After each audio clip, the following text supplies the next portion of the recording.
So I didn't mention last week because I was saving it for this week, but I'm a cyborg now. You are? I Oh, yeah. That's right. You were looking forward to that. Yep, I now have a full-time glucose monitor thing. The it sticks in subcutaneously and it sticks there for 10 days. And then you replace it with another one and then my phone has all the information. Mm, It has been a trip. really? Tell me about Ooh. Yeah. Well, I it. didn't. It is crazy stressful to start Mm, with because there are three components to this that I didn't realize. Um, One is it's it's not as accurate in that because of the way it's reading things, uh, it it's measuring blood glucose, but not in the same way. It's not measuring it in your bloodstream because it's not hooked up to your bloodstream or testing your actual blood. Um, and so there is a delay. And second of all, the number is different. It means the same thing, but it's not the same.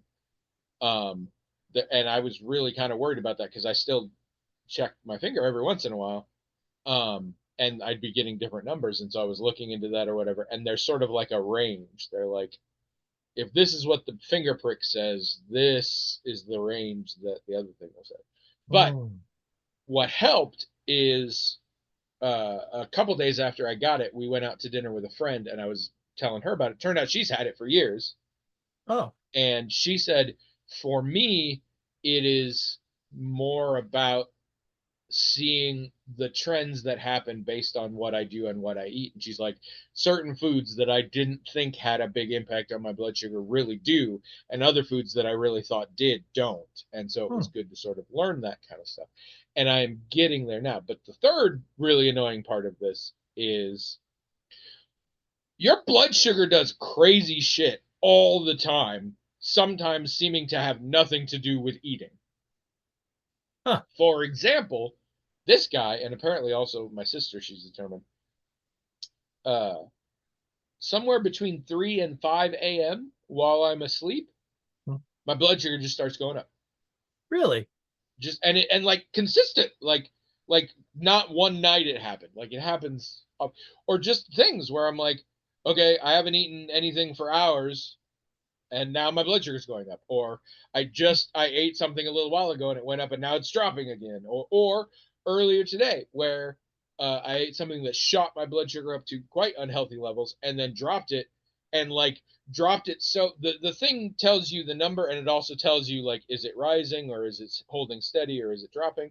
I found out there's a extra thing for it's dropping really fast, which I hadn't even seen before because of this. And so it's been stressful. It's starting to not get stressful because I am starting to look at it in terms of trends, and it's more not about specific number, but what makes it goes up, what makes it goes down, what makes it steady, what that kind of thing.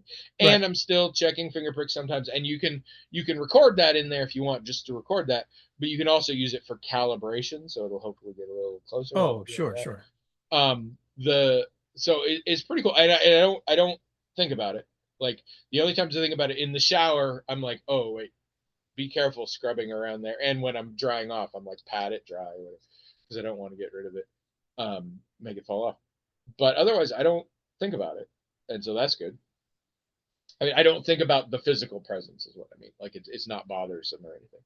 Um, I am starting to see patterns as of I've now had it for 5 or 6 days on. I've had it since last Saturday, I guess, Oh, and I'm seeing patterns. And the main pattern I'm seeing, carbs. You know, the basic shit they teach you as soon as you get a diagnosis for diabetes yeah. is because that was the thing is I had a meal. We went out for pho, and pho to me is a very low glycemic issue because it's mostly soup and whatever. And I also notice I'll eat it and be really full and then be really like I often with soup.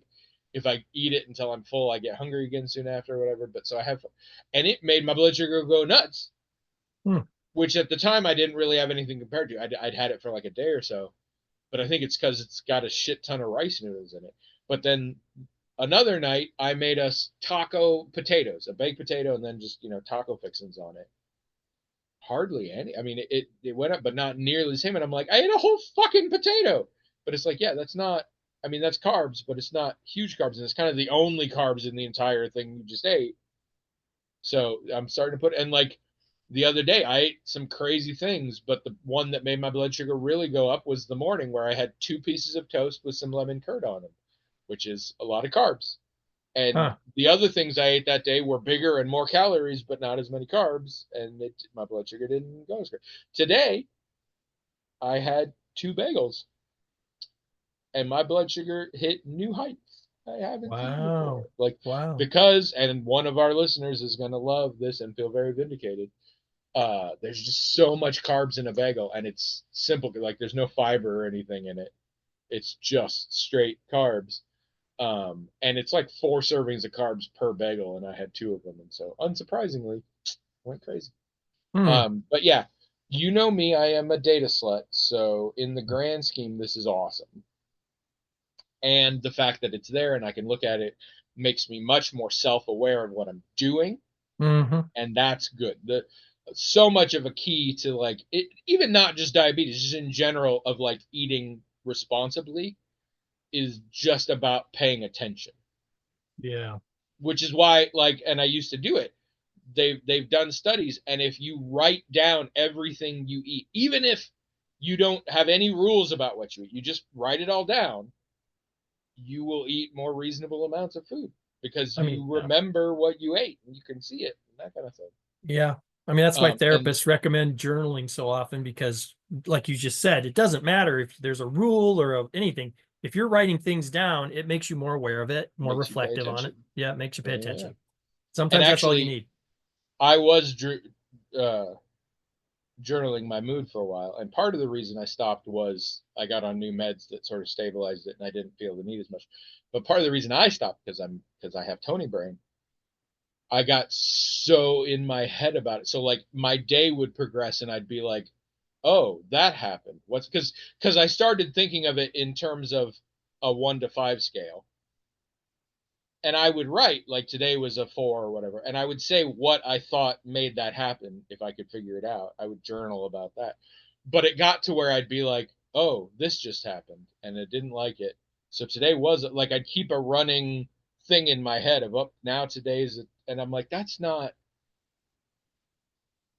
First of all, it's me pushing it on like I'm trying to make my mood happen in a certain way. Like Yeah. I don't think it's an accurate thing, but also it just gave me extra anxiety worrying about accurately grasping my mood. So I stopped Yeah. Yeah. it. But no, and this one, okay, thing I hate, and it's just me, is oh my god, what is happening here? Something stopped running. Oh, just find out. Hold on, there it is. All right. So you see my phone? It's Yeah. backwards, but it has the time and the date. And then below that, you see 2 little sort of owl eyes. Yeah. It doesn't look backwards to me. It says 11:30. Oh, sweet. I mirrored it. Okay. So, and then you see below, there's 2 little owl eyes. Mm-hmm. Those are 2 notifications from the app. Oh, One okay. is a notification telling me what my blood sugar currently is. And the other one is a notification telling me that the app is running. Oh, okay. And I hate them because I don't keep notifications on my app. I'm in a very serious, important meeting with somebody and really focused. If my phone has a notification, I gotta clear it off. I don't have to read the text or the email, but I have to like clear it off. It's just a Hmm. thing of mine. I can't just leave it. I'm also one of those who I don't leave unread emails. I think that's insane. And now I just have a new life where that's just always there. And I can stop it from running all the time and turn off notifications. The reason it's like that, the reason it's always on is so that it can warn me if it gets too high, too low. And it has sometimes. I can turn that shit off, but when I do, if I go into the app freaks the fuck out. Like, oh my God, you turned off notifications. You're gonna die. So for now, I'm leaving it on, and I'm getting used to it because now I'm like, those aren't notifications. Those are just things on my phone, and it'll be fine. But it annoyed the shit out of me at first. And I'm like, why do you have one that just says you're always running? I have other things on my phone that are always running or that will always run if I don't go into a thing and turn them off. None of them gave me and I can dismiss those notifications. They instantly come back. None of these other apps gave me a notification that's like, just so you know, especially when there's already a constant notification from that app, which is a pretty good sign that the app is running. So I'm like, fuck you, but that's what it is. But yeah, so that's how I live now as a cyborg. And yeah, it's been very stressful at the beginning learning a new thing or whatever, but I think it's awesome in general, and I think it's very good for me. And technically I'm journaling my food again because it has a thing you just put in. You can add in, like, I did an insulin thing. I don't do insulin, but if you did, you could do when you did that, or when you did a finger stick and what it was, or when you had a meal, so that then you can look later and be like, oh, I had this at this point, and let's look at the graph. And I'm doing that because it's real easy, and I'm not getting, like, it has a spot for how many carbs. I'm like, I can't be calculating that, but I say what I ate. So now I can look back and see what I ate. And my phone is always around. So I'm all the time, I'm just like, I wonder what it is now. And I look and it tells me it's 175 and holding. So that kind of thing. So a lot of these things you get over, but I mean, my phone's my phone. It's always around. So this could be really good. We'll have to see. Hello everyone. Welcome to the Magical Talking Hat podcast, the only podcast in the world that's more machine than man now. Twisted and evil. I mean, I was that before. But, oh, right. Somehow Tony has returned. I'm Tony. And I'm William, and this is episode 716. We didn't announce the number for last time, but that's okay because it's Thanksgiving. Hopefully you can count. And this is our second episode in a row because we don't want to see each other the day after Thanksgiving because we're going to be full of real and fake turkey. That if we recorded that podcast, it would just be both of us being like,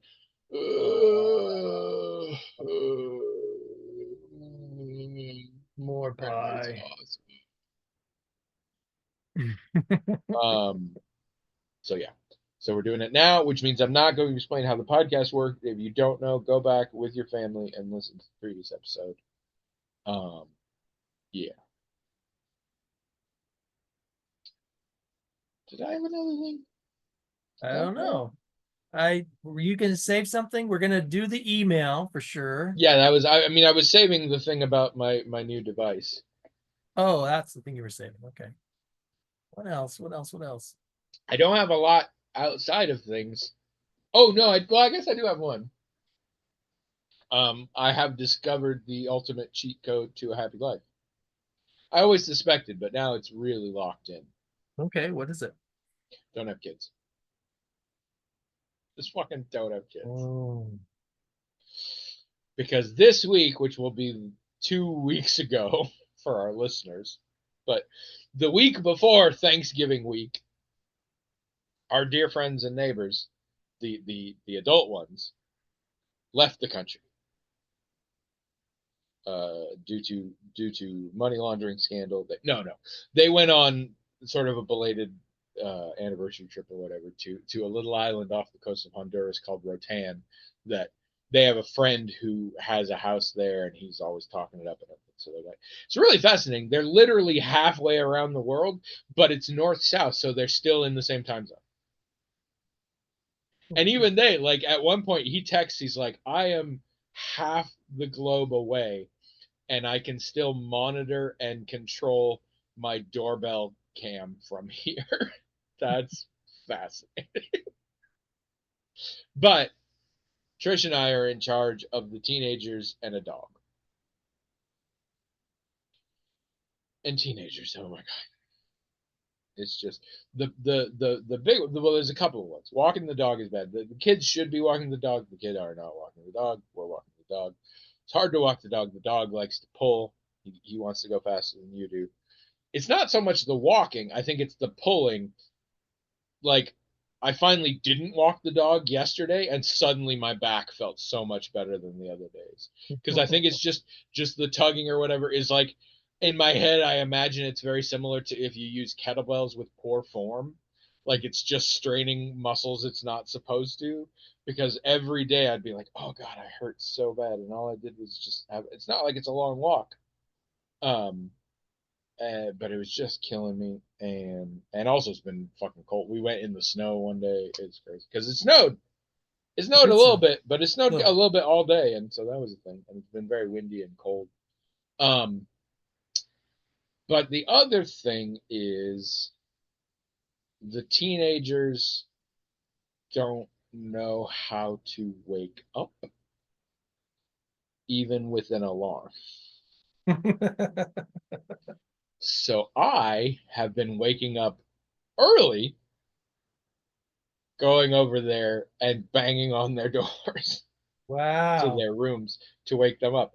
And they love this. They appreciate this. Is very helpful, such that I did it yesterday and I'm like, I'm done because it's finals week. And they, after Thursday, they had Friday off. The way the finals work, they just didn't have Friday and they had no things going on or whatever. I'm like, I don't have to wake them up now. It's great. And then I got a text from the oldest who had an online appointment for a thing this morning. She's like, "Can you come wake me up?" So even then, I still had to wake up early today to go do that, and I'm scared because she has a job, and I know she has a shift mark because her parents were good enough to make a whole spreadsheet about what their schedule is. So I know their schedule better than they know their schedule. Um, and I'm really worried she's gonna want me to wake her up for that too. And I will offer, but I'm so tired of waking up early for these kids just to go bang bang bang bang bang. Also had a fun one. Went over to walk the dog one day while they're all at school, and I opened the door and I'm like, "Kion, where are you?" And from out of the back walks somebody, specifically the oldest's boyfriend. Oh. And I'm like, "What the hell are you doing here?" And then behind him comes the oldest, and I'm like, "What the hell are you doing here?" And they're like, "What the hell are you doing here?" I was like, "I'm here to walk the dog. Shouldn't you be in school?" And apparently, because of the final schedule, they had a 2 hour lunch. So they just decided to come home. But I'm just like, oh my God, cannot cope with these children.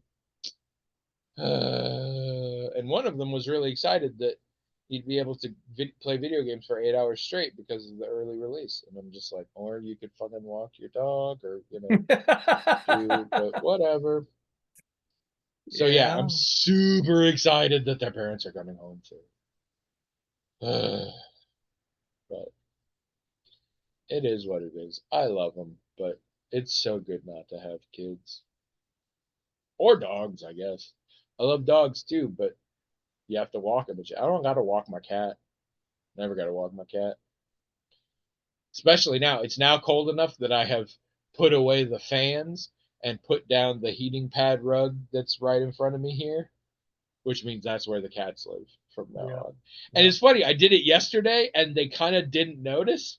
And then this morning, Addie definitely noticed because I came to look and he's just like zonked out, just real blinkums at me. And I'm like, yeah, I figured you'd find it. I figured you'd find it. So, and as it gets colder, it'll be even more of that.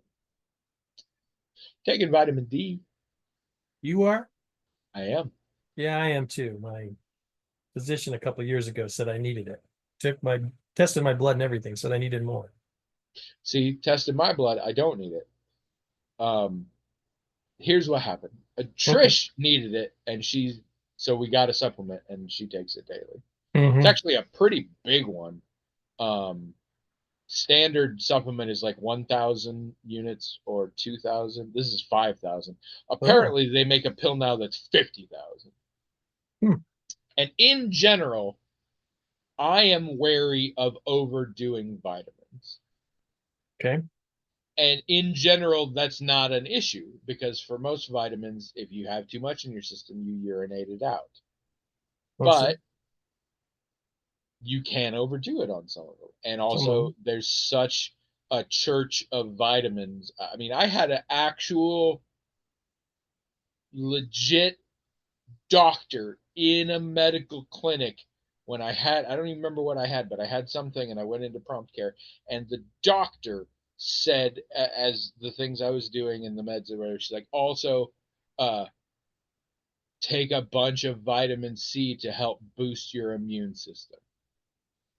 And I'm just like, there's no way that I know that people think that, but you're a doctor, and I am pretty confident there is no clinical evidence that that's a thing. So how very dare you? How very dare you. Um, but so what happens is I'm talking with one of my therapists. I love to say that nowadays because I technically have two. The medication one. I met him a few weeks ago, and I was like, yeah, I'm doing pretty good, and I also don't want to fuck with anything right now because we're getting into a tumultuous time for me. Because first of all, it's going to be the holidays, and I'm always weird about the holidays. Hmm. And then we're going to get into the winter when a lot of my seasonal affective disorder kicks in and all that kind of thing. And so if we change the meds now, we'll have no idea how much was the meds, how like we won't know what's going on. And honestly, I'm on a whole new set, so this is a test run right now to see what's happening. And so we are going to meet again before it gets into what's usually my really bad time. But he says, "How's your vitamin D levels?" And I was like, "Ooh, I don't know." And I am very much an indoor kid. Hmm. So, Hmm. and he was like, because I also sleep a lot. I sleep a full night, but I nap almost every day. And some of that is because I really like napping. Some of that is because I really get tired. And some of that is because it is a mechanism I use to dissociate from a mental health issue that I'm having trouble processing. It's an easy way. Like if there's something that's like bugging me, if I just lay down for an hour or two, when I wake up, often the anxiety is gone and I can just sort of deal with it. But anyway, so he said, how's your vitamin D level? And I was like, I don't know. It's like, well, let's get it tested. It's like you could take a supplement, but this way, if we test it, we can know if it was a thing. But either way, you could do it. And I said, sure. So then I went to my doctor because I happened to be seeing my doctor anyway. I'm like, can I get my vitamin D tested? Here's the backstory or whatever. He's like, yeah, sure. I mean, you could take it anyway, but we can test it. That's fine. He's like, I'll be totally honest. Um, Other than some things involving muscle tone, there's pretty much no clinical evidence for any other thing that vitamin D does. He's like, I know there's a lot of things that people think it does, and that maybe it does, but in terms of the things that we've actually sort of verified it does, none of those are there. So I went. Well, I tried to get the lab that day, but it was so busy that I went. So I went earlier this week. Lab came back. I am on the low end of the totally normal range, so not an issue. But I actually, as soon as the blood was drawn, I started taking a supplement because I'm like, well, by now it doesn't matter anymore. They've got my blood. It'll be what it'll be. And I was gonna start anyway. So now I'm doing that. So we will see. I'm taking 5,000 a day in the mornings, and we will see what that does.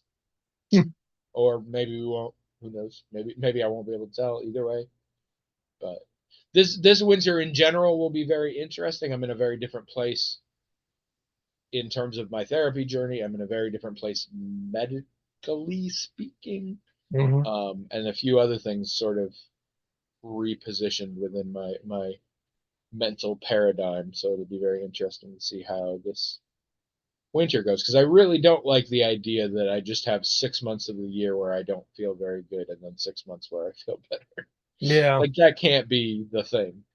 So Right. we Right. will see what happens. So that'll be interesting. All right, that's a cut for edit.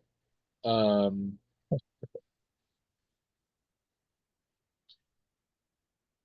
you ever hear a song from a group you've never heard before and you're like, this is awesome? I'm gonna go find more of their stuff, and that's when you discover that that's the only song that sounds like that, and you All the don't time. like the others. Yep, Well, and all here's the what I time. hate, because odds are very high if you just hear one song, it's their most popular. Sure. And that's when I'll run into this sometimes where I'm like, oh, or even an album. I really like this album and I don't like any of their other. I had this with Sigur Rós. Sigur Rós is good and I like some Sigur Rós stuff, but Sigur Rós is very, well, very Icelandic post-punk, which is to say, it's some weird shit. It's some sound poem kind of things going on that you can't dance to. Um, and it's just like it'd be fine in the background, but it's not. But then their lead singer did his own album, and I really loved that. Hmm. And he also did the main theme from the first How to Train Your Dragon movie, which, by the way, they're making a live action How to Train Your Dragon. Hmm. Bonkers. Anyway, um, weirdly, I think Gerard Butler's playing the same part he played in the animated one, which is funny.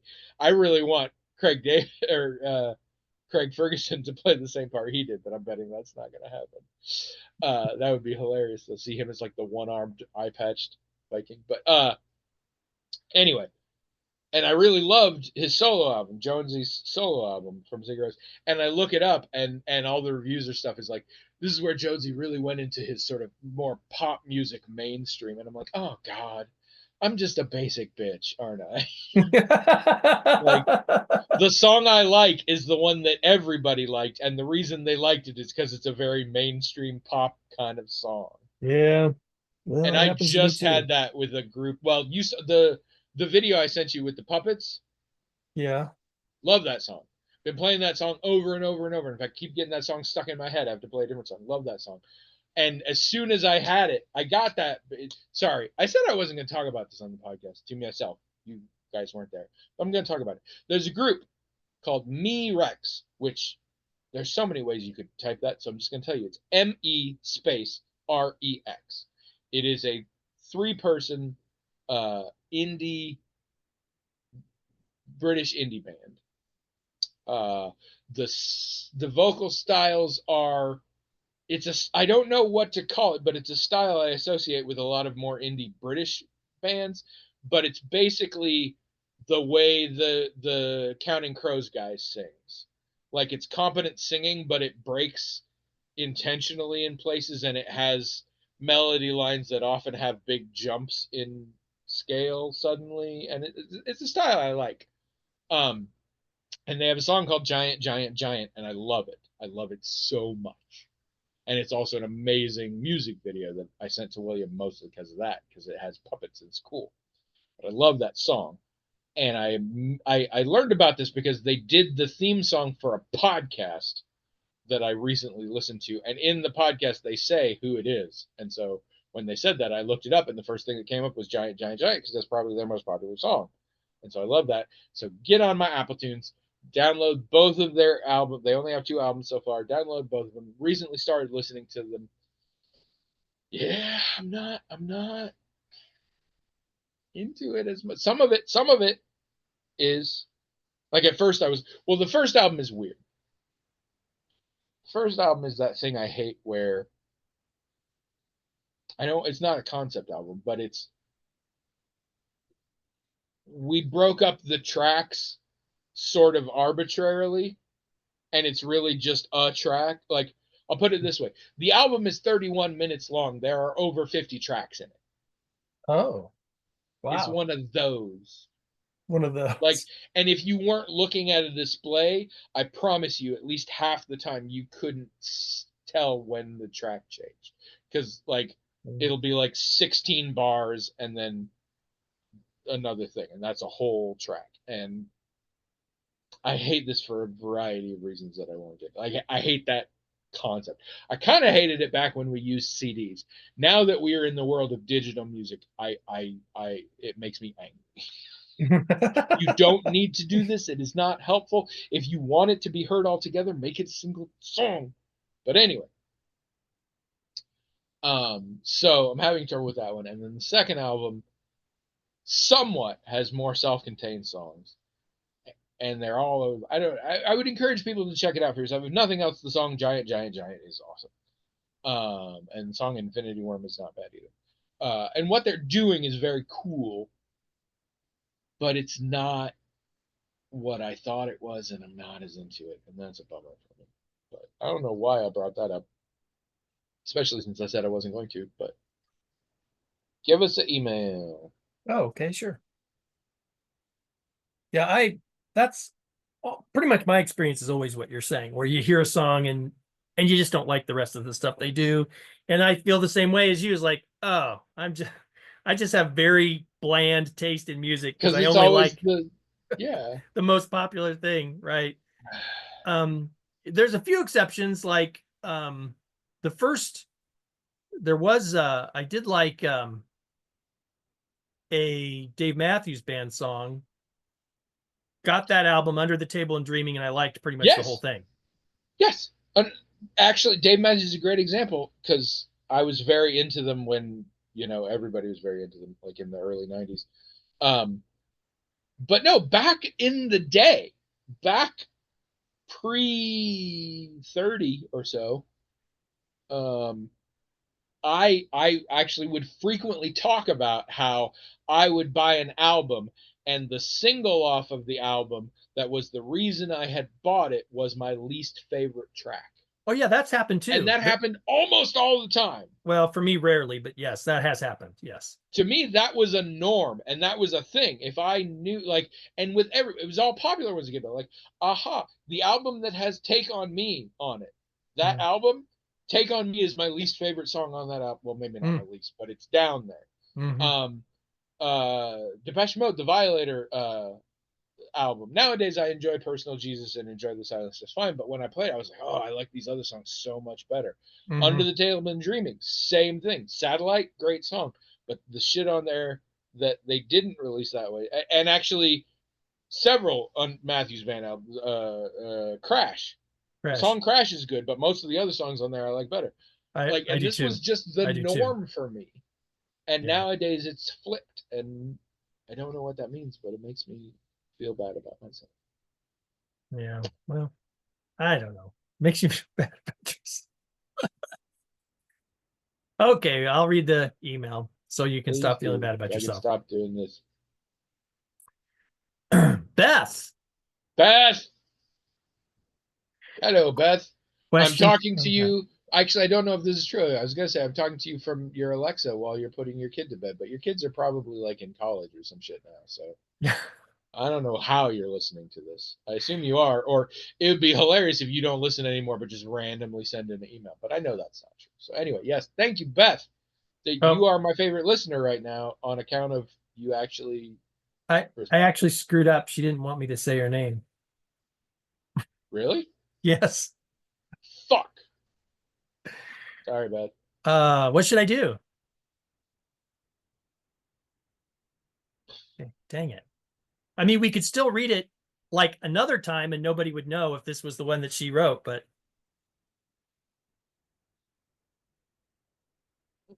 this is the first time I've run into this, and all the time you've had me read these, this is the first time. I have run into this, but I've never fucked it up. Like, no, I know. Well, that's because I've never run into it before.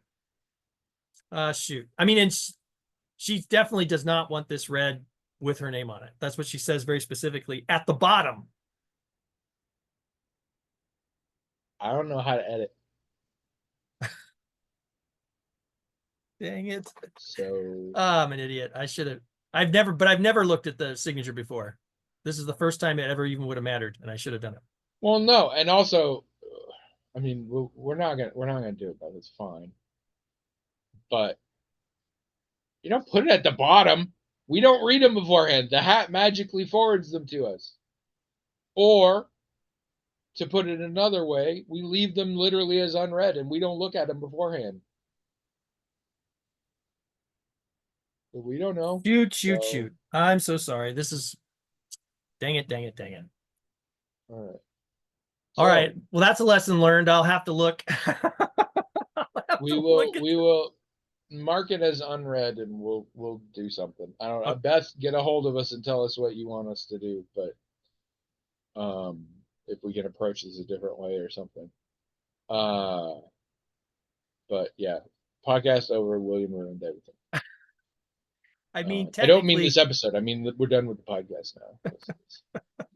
technically, somewhere down the road we could, and nobody would necessarily know. I mean, it's probably a terrible email, so whatever. So sorry. What is wrong with me? I'm glad I caught it though before I read it. For gosh Well, sakes.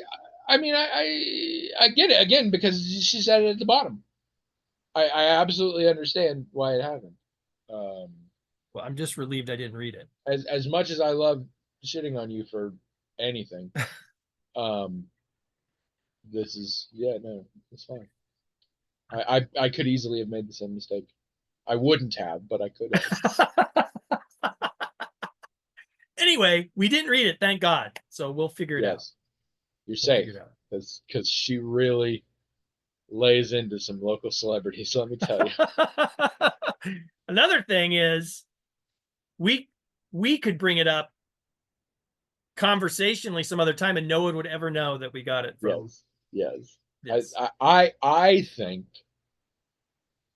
the best option at present is Beth should contact us and tell us what she would like us to do. I'm sorry, Beth.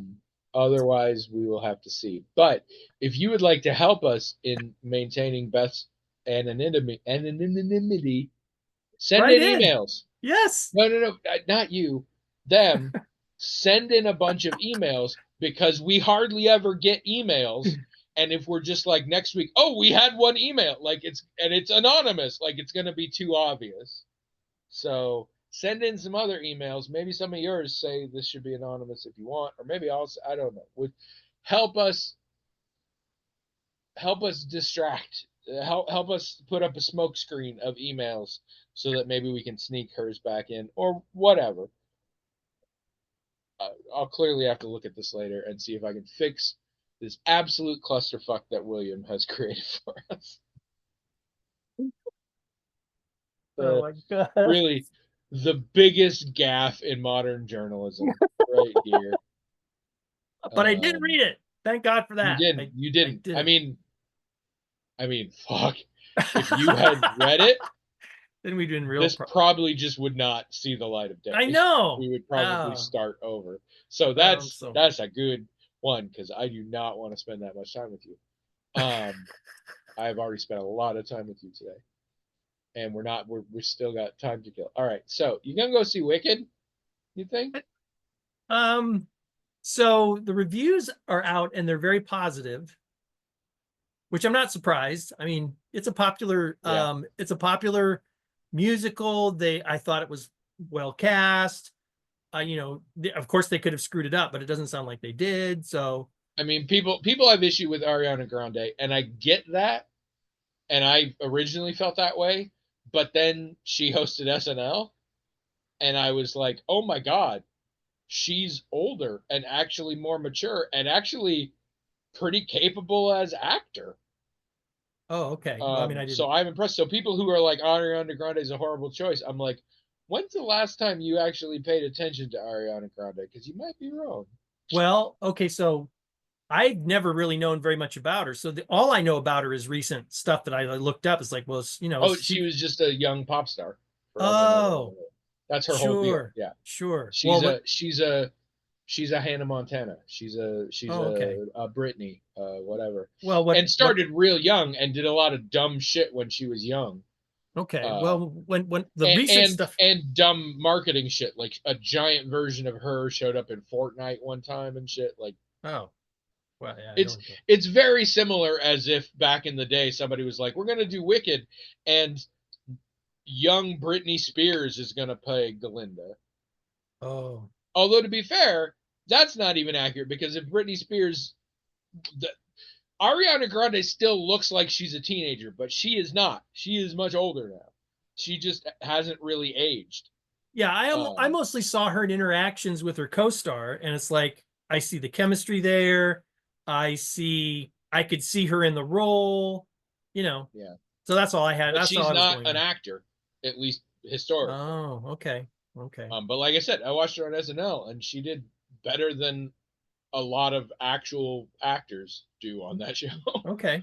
All right. Well, yeah. So I didn't have any reason. Well, like the stuff I'd seen, and the person playing Elphaba, I'd seen her in other things. She's obviously very Yeah, yeah, talented yeah, and wonderful. yeah. I didn't know any very much about Ariana Grande, and I just saw the stuff I saw, and I thought, oh, I can see her in this role. So I thought it all looked like it could be really good. So I don't know. We just don't go to the theater very often, but we do like to. So maybe we will. It sounds like a good time. Are you going to go? If the family wants to go over Thanksgiving, which will now have been last week, sure. I mean, it's fine, but otherwise, definitely not. A couple of reasons. One, and warning for everybody who might see it, it's half a movie. They're breaking it into two pieces. Oh, They're pulling that bullshit. mm. So fuck right off. But the big one, and this is an important thing to note, and this is definitely my main reason. Literally every single movie based on a musical sucks. Throughout the history of time, every single movie based on a musical sucks. I mean, I don't like musicals, so that's hard for me to judge. I love musicals, and I have seen most of the musicals in the modern day that have movies based on them, and those movies suck.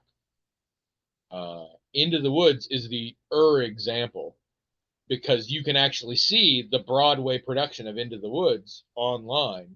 I think Netflix had it for a while. Bernadette Peters, Chip Zien, Joanna Gleason, great people, and it's amazing. And that movie was such. Don't get me wrong.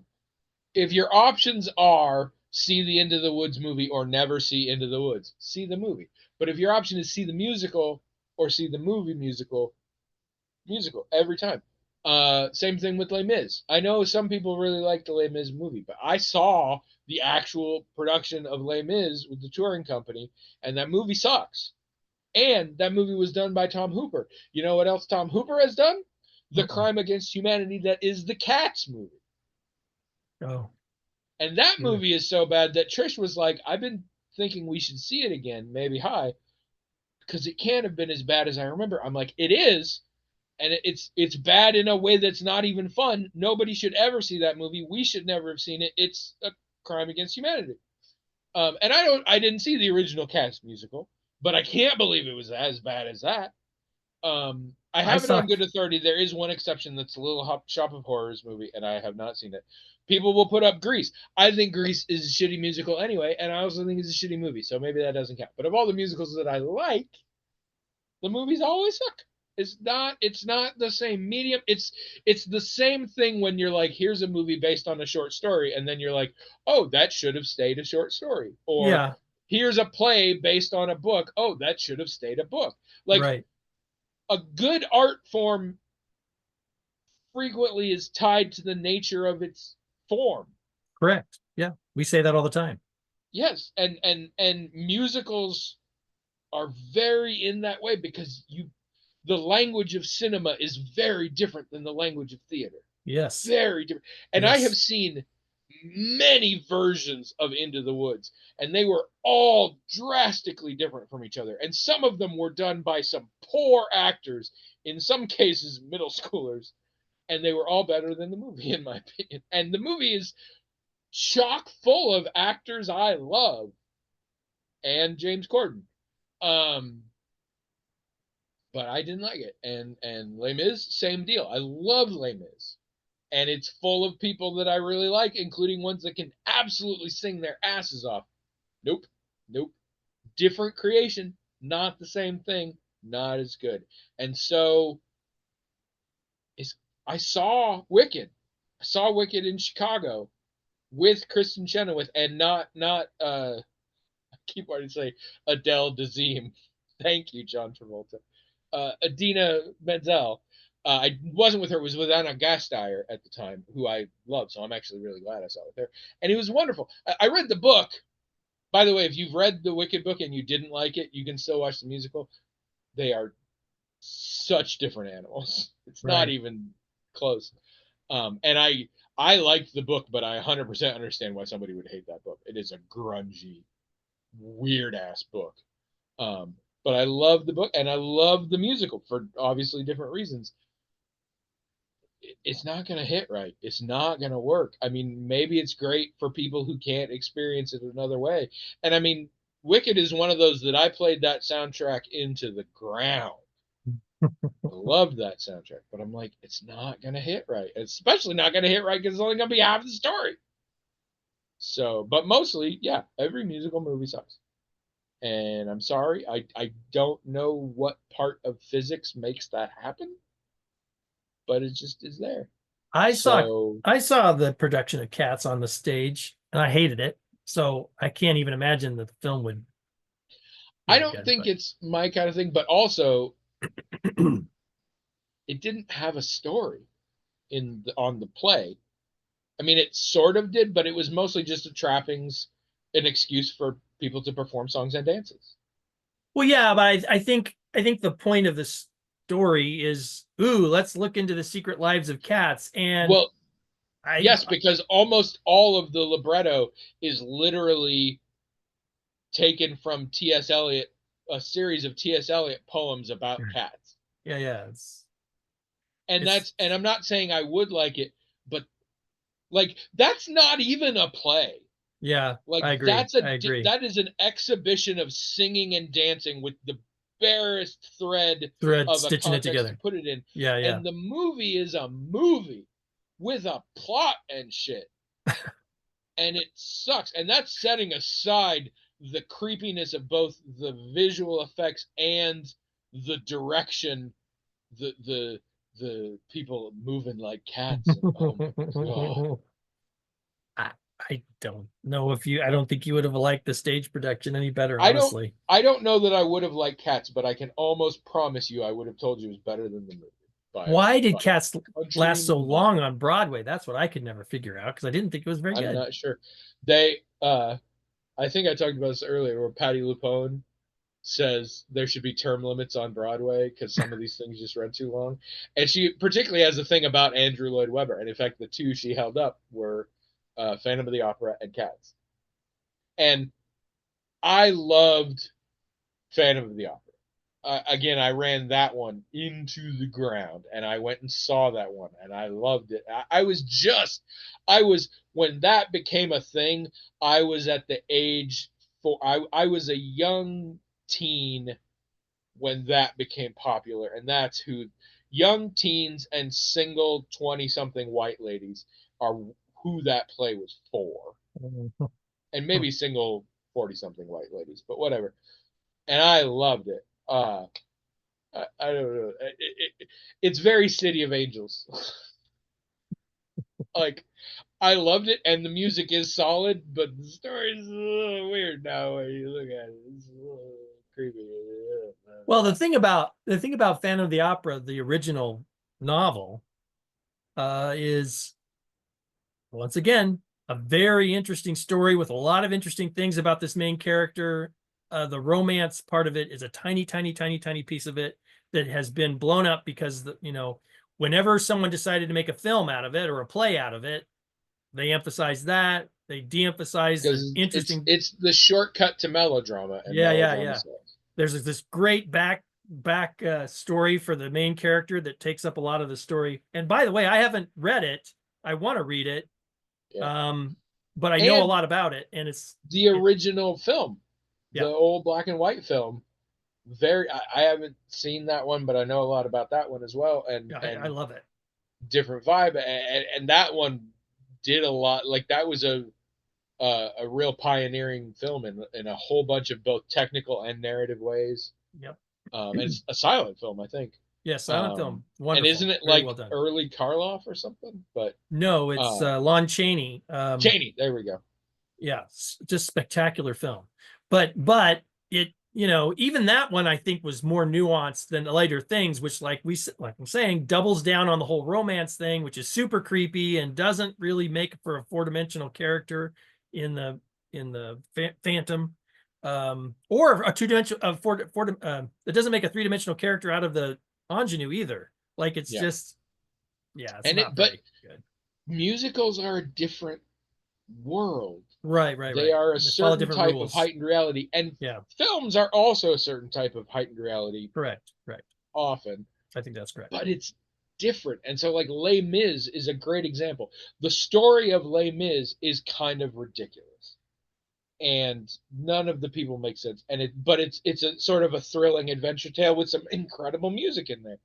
And the movie is absolutely trying the same thing, but just the very nature of how you film people and how you shoot things versus when you're looking at a stage gives it this undercurrent of sort of nastiness that for and the story is nasty. The story is about a, a doomed from the start violent revolution by students in France in the 1700s or whatever. Like it's dirt and blood and awfulness and the lyrics of the thing even, but it's a musical, which means you don't feel that, with the possible exception of Sweeney Todd. Sweeney Todd, another example. Kick ass musical. Fucking hate that movie. It doesn't work. You you make movies different, and it's not the same thing. And Yeah, well, in a movie, the story is told in the editing, is put together in the editing bay with shots and everything stitched together. And you, just basic shit. You don't have close-ups in a theatrical no, production. that's correct. Like There's, that one thing changes the whole vibe. oh yeah. Instantly. Multiple camera angles and all that stuff. It changes how the story is told and how you tell this. When you change how the story is told, you change the story. It's just a fact. And even if it's a musical and you have musical numbers that sound like the same thing that is being produced on the stage, the whole context is different. So one does have to ask oneself, can this thing that was made for this survive the transition, the adaptation into this? And many times it doesn't. Many times it doesn't. And you're saying it never does if it's a stage Les production. Mis, Fantine dies. Spoiler alerts for the start of Les Mis. Fantine dies after having a harrowing time trying to make ends meet for her poor daughter and suffering on the street and being forced to cut off all her hair and whore herself out and eventually just dying in the mud.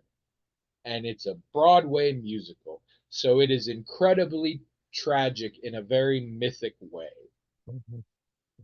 Les Mis, the film, Anne Hathaway looks like she has been beaten, forcibly raped many times, and left to sit in the mud. And you feel it. And I spend the whole movie going, oh my God, this is so fucked up and traumatizing. Why are they singing? Like, right, it's. right. Right. Yeah. You think this is what Beth's email was about? That'd be a weird coincidence. What was about? Beth's email. Oh. I know you're trying to pretend that didn't happen, but it's been recorded. We're all gonna know. I'm just saying it would be funny if this was a thing. And she didn't want her name attached because hot takes on musical films. Grease. The Grease movie is probably as good as the musical. I have seen both. I just think they both suck, so it's really hard for me to tell. I've never seen a musical production of Little Shop of Horrors. Little Shop of Horrors started life not as a musical. Okay, There's so a let's. movie from 1960 actually starring very young Jack Nicholson. Jack Nicholson, yeah, is the guy that And it's once not a musical. likes going to the dentist. So Disney films are original movie musicals, and they've made some of them into Broadway musicals that are amazing, super successful. Have you ever seen a musical based on a Disney movie and felt like, oh yeah, this works? So going the other way works, even like if it starts on the stage and it goes to a movie, it doesn't work. But if it starts in a movie and goes to the stage, it does work. I've seen a few of these. Okay. All performed by children. Okay. All right. Well, I mean, still. It's basically all the things my niece has been involved in, so I have seen some of them. But that also means they have all not just been the musical version, they've been the junior version, Okay, fair enough. Fair enough. which frequently sort of adjusts the story. It can be done. Here's the problem. I don't like a lot of those anymore. The classic Disney. I mostly don't like Disney films at this point, including ones I used to like. I now look at them and I'm like, oh my god.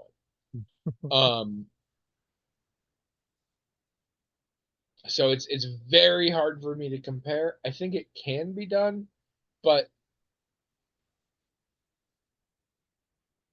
I don't know. There is, and I'm really pulling this one out of my ass, but there is sort of a thing of when people adapt something to the stage, they actively think about, okay, what are the stage isms that come into play for this as opposed to its original source. Mm-hmm. People don't seem to do that so much with movies. I mean, I'm sure on a certain level, like, oh, we can do these cool shots or whatever.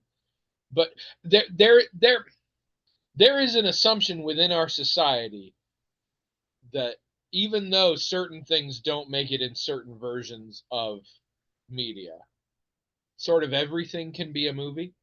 Mm-hmm. And that's dumb and wrong. Yeah, yeah. And it's also why every adaptation of anything Alan Moore ever wrote doesn't really work.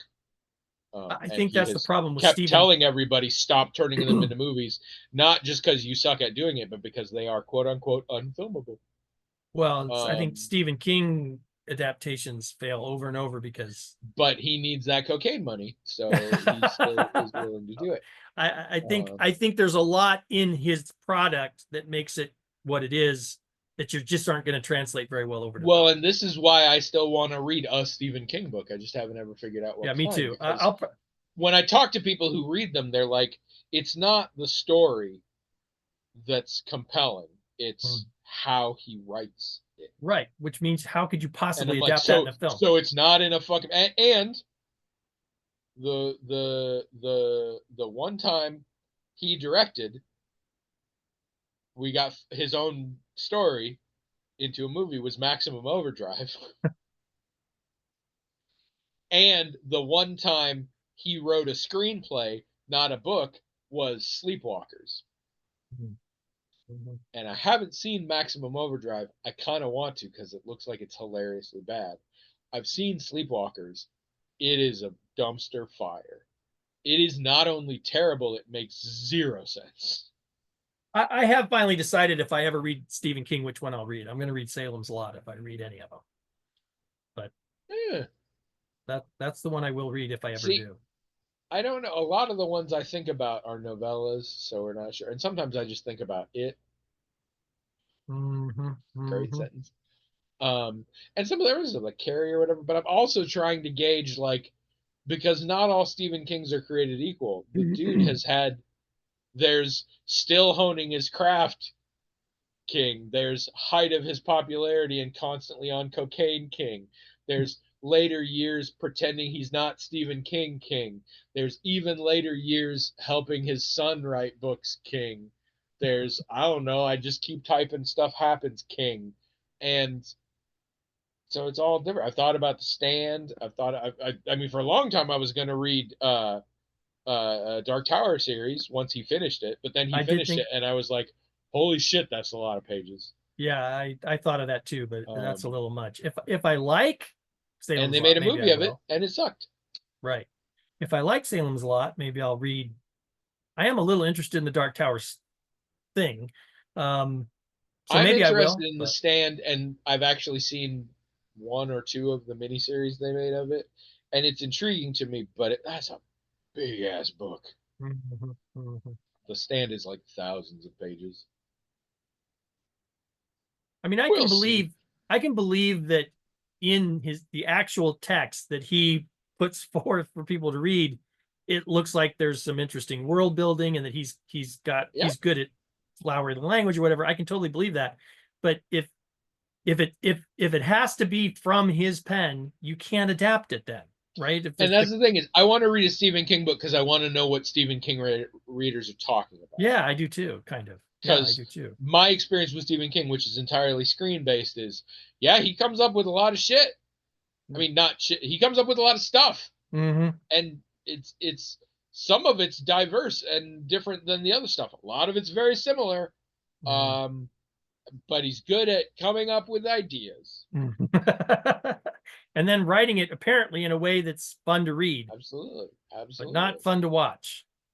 The fact that everybody could love it and it could sell bajillions of copies and be remade several times, and it was many, many years after I knew about this book and story, and many years after that original miniseries that did so well and was so popular, did I find out it involves an underage gangbang. Yeah. The fact that that can be a thing and that's not what people were talking about, there must be something to it. Like, how is Stephen King's It known as the creepy clown story and not the underage gangbang story? I don't know. I don't know either. None of this can be an episode title, just so we're clear. I feel like that's the vibe, but we can't do that. So sorry for those of you. And for those of you who didn't know it, spoilers for the middle of It. That's a thing that happens. Apparently, it's written in a way that's, I don't even know how to phrase this, less creepy, but it's still exactly what I just said. I'm not going to say those words again, but it's a thing, and it's presented as sort of sweet and a bonding experience. But again, they're all like 13 and shit. Several boys. That's not the part that people talk about, at least in our postmodern era, people do. But it's not what they talked about all those years. Several boys and one girl, too. Let's make sure that context is there. Yeah. It's not like 3 girls and 3 boys or something like that. It's like, sorry, you wouldn't know, but the term gangbang kind of covered that. Granted, it's that's just a part of the whole thing that takes it to another level of disturbing for me.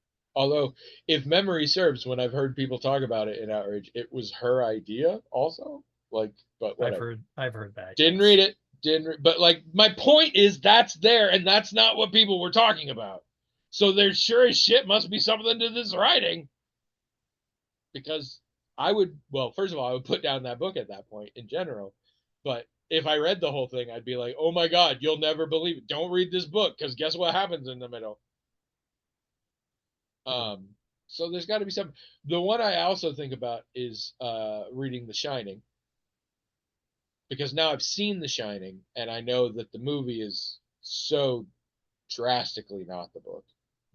And I saw the miniseries years ago with Steven Weber that King was involved in, and I liked that, but it wasn't great, and most people hated it. So I'm real curious about the book. And also, I am fascinated by the sequel, and Dr. Sleep, which just happened a few years ago. And I don't want to read the sequel until I read the first one, obviously. And also don't want to see the movie until I would have done that. Because there's a movie of Dr. Sleep. Yeah, I thought the movie was okay. That's high on my list as well. But I don't know that I'll ever get... I think it is... I talk about this a lot. I think it is unlikely I'll ever get to it. Yeah, I'm not sure I will either. Because I'm like, I don't... It's just to scratch a curious itch. Yeah. Like, I don't think I'm going to get a lot out of it. Well, and I've got a lot of other things to read that well, and you can't read fiction, so you're fucked anyway. Fiction is not high on my list of things. I've got a lot of things to read that are nonfiction, and I might not ever read fiction again. I have no idea. So, I mean, you will. You just won't know it's fiction. Because that's the world we live in. And on that cascade of bummer notes, we should end it. Beth, get a hold of us. Tell us what you want to do about all the shame William has brought upon your family. And then everybody else, for us, this is going to be a trek in between episodes for us. But for you guys, it'll just be a normal deal. So we will talk to you all again in December, I guess.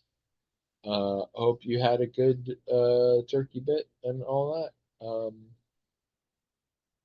And